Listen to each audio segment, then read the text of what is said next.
Hello, I'm Martina Contreras. I'm the owner of A Dog's Best Friend. I have been training dogs for 19 years, as my own business for 10 years, and I want to talk today about dog safety for children. So one of the things I tell children, when you approach a dog at all and you want to pet a dog, don't reach over the head, don't make quick movements on top of them into their face. Let the dog walk up to you, and then maybe you can pet them a little bit on the side of the cheek, so nothing on top of the head, and the dog walks up to you. We want to make sure the dog is comfortable with you.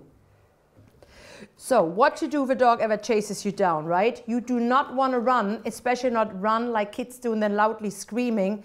In most cases, the dog will run you down even faster and they try to chase you. The best thing literally to do, unless you're absolutely certain you make it to the fence or to the gate before the dog, the best thing to do is stand completely still, and I believe I have another picture of that later, and become boring to the dog. Do not make eye contact, stand still and wait for an adult to call the dog back. So let sleeping dogs lie. What do I mean by this? If you see a dog that's resting on their bed or wherever they are, if a dog is resting or actually sleeping, I don't want children to be approaching the dog. You can wake the dog up and clap your hands, call their name, have them come over to you. Because what happens is if a dog gets startled out of deep sleep or just gets startled in general, there's a good chance they might snap or even bite if they become, scared of somebody. So always approach a dog when they see you come. Don't just wake them up rudely. So this little clip shows you if a dog has something in front of them.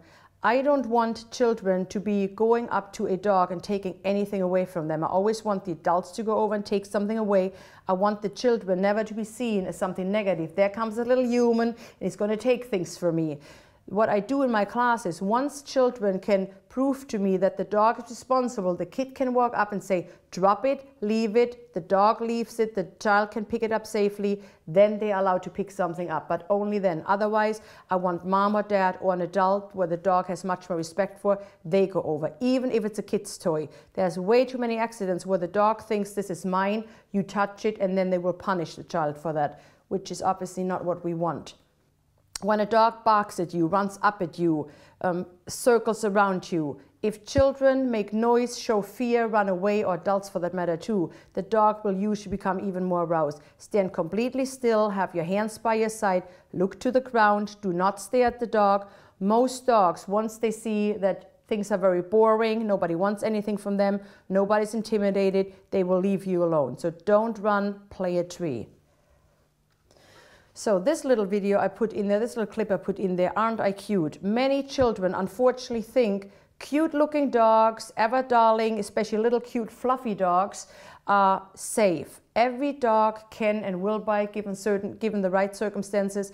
So what I tell the kids in my class is I don't care how little and how fluffy and how many ribbons they have in their hair, how adorable you look, the rules are always the same. You're always careful when you approach a dog. You always ask the owner first. Don't ever go by the looks as so many people unfortunately do.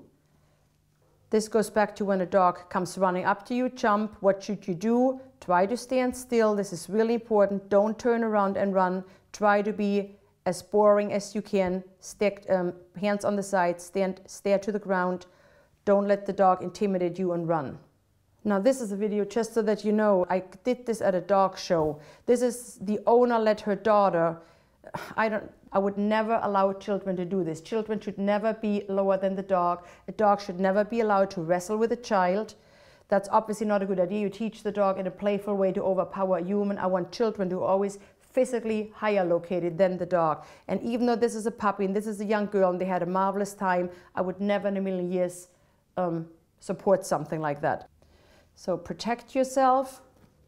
If a dog ever has knocked you over and you're already on the ground and the dog truly is going for you, at the very least you want to protect the vital body parts. So if you I tell children, put your hand, as you will see in the video, put your hands, cross your fingers, put them behind your neck and roll yourself into a little ball on the ground, almost like in fetal position.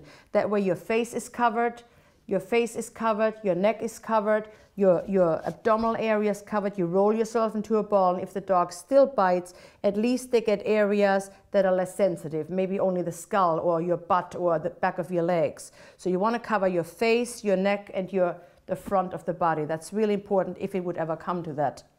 tug of war is only a good game if the human starts it, and especially the child. The human starts the exercise and the human ends it again. So what I mean by that, I do not allow dogs, my first rule is I don't allow dogs to walk up to a human, let alone a child, and take something from their hand, be that a toy, food, dog food, human food. The dog only takes something out of human hand on a verbal command, by verbal command only. If you say, here's your toy, puppy, touch, tuck, tuck, tuck, and then puppy release or puppy leave it, and they do it, then tug of war can be a good time, a good game, even for children.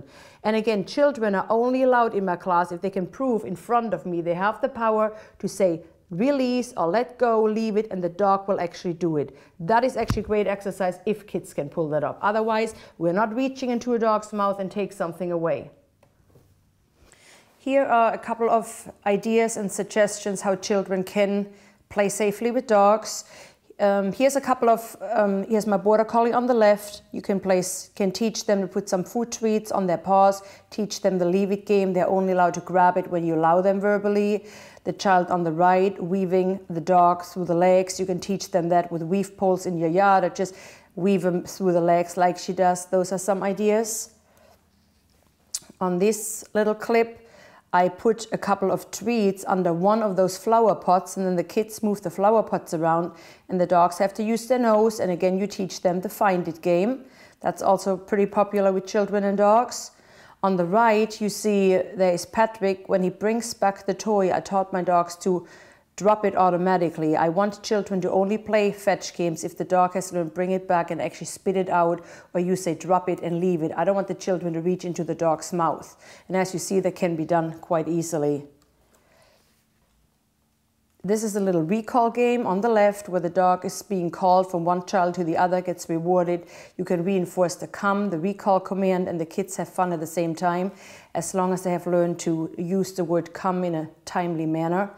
On the right, we played a couple of hide and seek. The kids were asked to run and hide behind a tree or bush, and then somebody else lets the hounds loose, so to speak, and they go looking for the children.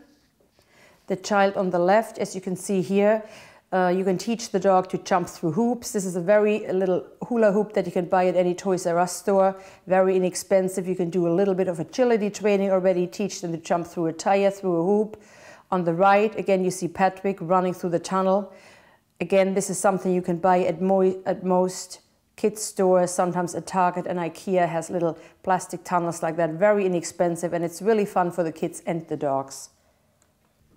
Thanks again for watching this presentation. This is Martina Contreras. I hope you learned something. Stay safe around dogs. For more information or to enroll in one of my classes in the San Francisco Bay Area, please go to my website, martinasdogs.com.